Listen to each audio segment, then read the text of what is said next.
Guys, what's going on? Well, it is time for an update on the 2018 GSXR 1000R. It's hard to believe I already put about 700 miles on this bike since I got it, not much more than about a month and a half or 2 months ago.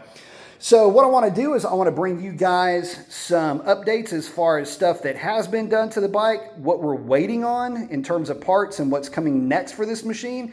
And okay, so let's just go ahead and dive into it. Okay guys, so just a quick recap of stuff that has been done to this bike since I got it. We are now rocking a 44 tooth rear sprocket. Out back we're running a Bridgestone S23 rear tire. The bike came to us with a Yoshimura slip-on. And up front we are rocking a S22 front tire. Absolutely love that combination on this bike. S22, S23s are amazing tires, but at any rate, but that's about it. That's what's been done to this bike so far. What we're waiting on, though, are the fun bits, right? So we've got an M4 full Tech 1 carbon exhaust coming, should be in a couple of weeks. The ECU will come out, and that will go off to More Mafia for its reflash. It's going to get the same tune that the red and black bike had, which was an absolute ripper. Stock velocity stacks and stock air filter. That is my favorite combination for these bikes. And God, it's really hard to beat. So that's what we're going to go with this bike. Now, I've been working a lot on suspension settings on this bike, and I want to share those settings with you. Well, let's dive into that now. So guys, I always keep pretty meticulous notes when it comes to my setups. It'll evolve until I just start to get it right. And so here's the thing. Up front, we've got, this is going to be sag starting up top. We got 33 millimeters of sag with the rider in a rider position, which is the stock 7.5 turns in from fully seated. Compression is sitting at 2.5 turns out from fully seated. Stock, it is at 3, so we're half a turn in. And then rebound, we're at 2 3/4 turns out from fully seated. Stock is 2.5, so we're just a little bit out from that. That makes the front end of this bike feel really good, but we've got another change we're going to make to that. I'll go over that in here in just a second. Going out back, the rear is, in terms of preload, we've got 10 millimeters of static sag, 33 millimeters total rider sag in a rider position, and then you've got your compression set to 1 1/4 turns out from fully seated. Rebound is out 2 1/4. So definitely a bit more aggressive on that compression, but it kind of needed it because this bike was a little lively out back.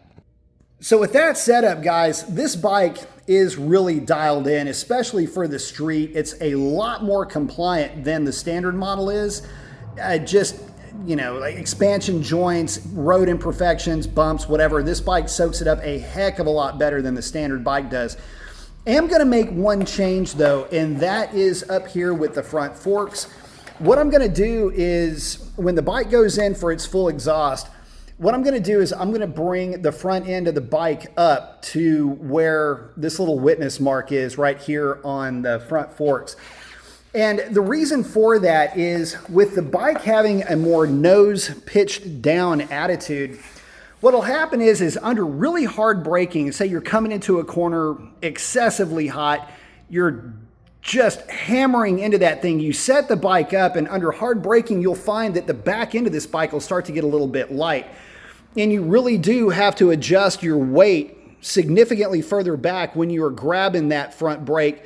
Hard on the brakes, you start to dive the bike in, and it's got great turn in, but then once it sets up in the turn, you feel like the bike wants to push out a little bit. It's kind of odd in that respect. So with the front being a little bit further up, like I had on my standard bike, the bike was a lot more balanced on corner entry.